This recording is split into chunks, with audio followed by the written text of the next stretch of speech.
현대의 한국인이 꼭 읽어야 할 고전을 꼽아야 한다면 나는 존 스튜어트 밀의 자유론을 첫 번째로 추천하겠다. 미국의 언론인 파리드 자카리아가 말한 비자유민주주의 현상이 냉전 이후 전 세계적으로 확산하고 있기 때문이다. 비자유민주주의 현상이란 선거 등 형식적 민주주의 제도는 있지만 실제로는 집권 세력이 헌법을 무시하는 등 시민의 자유가 제약되는 체제를 말한다. 우리나라도 오랜 권위주의 정권과 군사독재를 겪으면서 자유의 의미가 많이 왜곡되었다. 밀은 이 책의 주제를 사회가 합법적으로 개인에게 행사할 수 있는 권력의 본질과 한계라고 밝혔다. 밀은 자유를 세 가지 영역으로 나누었다. 첫째는 의식 내면의 영역에 관한 자유다. 둘째는 취향과 탐구의 자유다. 셋째는 단결하는 자유다. 이 세 가지는 차례로 연결되어 있다. 인간의 내면을 형성하는 양심, 사상, 신앙 등은 사람의 정체성을 형성하므로 가장 근본적이고 본질적인 자유다. 과거에는 권력이 인간의 내면까지도 처벌했다. 이와 관련하여 밀은 종교개혁 이전과 이후의 여러 박해 사례를 소개했다. 우리나라도 권위주의 정권은 정치범에게 정치적 전향서를 강요했다. 만약 쓰지 않으면 형기를 마친 후에도 감시를 계속하는 야만을 자행했다. 그런데 우리의 자유가 내면의 자유에만 그친다면 그 자유는 반쪽짜리에 불과하다. 행동하는 자유가 있어야 하는 것이다.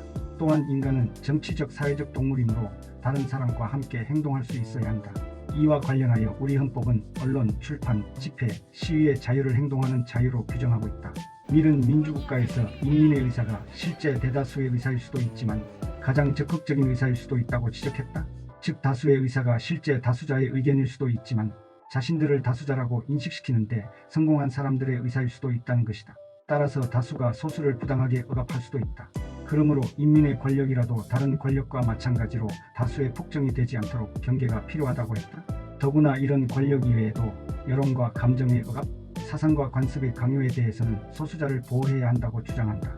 밀은 한 나라의 도덕이란 것이 대부분은 계급적 이익과 우월감에서 발생하고 종교적 견해 차이도 마치 도덕적 감정인 양 강요될 수 있다고 지적했다. 밀은 사상과 토론의 자유에 대해 이렇게 말한다. 한 사람의 사상과 의견에 오류가 있을 수 있지만 그 오류는 사상과 의견의 표현과 토론 과정에서 교정되어야 한다고 주장했다. 진리와 정의를 위해서는 소수의 독설을 규제하기보다 먼저 다수의 독설을 제한해야 한다는 것이다. 이와 관련하여 사상과 토론을 억압한 사례가 한국에 있다. 2009년 1월 미네르바라는 필명으로 경제 예측을 다음 아고라에 올렸던 박대성 씨가 허위사실 유포 혐의로 구속 기소된 사건이다. 그는 인신이 구속된 상태에서 재판을 받았지만 결국 무죄 판결을 받았다. 하지만 그 사건 이후로 박대성 씨는 심신이 피폐해지고 건강이 악화되어 글쓰기도 중단할 수밖에 없었다. 밀은 개인에 대한 사회적 권위의 한계를 다음과 같이 주장한다. 개인에 대한 처벌은 타인의 이익을 해치는 경우로 한정되어야 한다. 먼저 밀은 법과 도덕은 구별되어야 하며 법과 종교도 구별되어야 한다고 했다.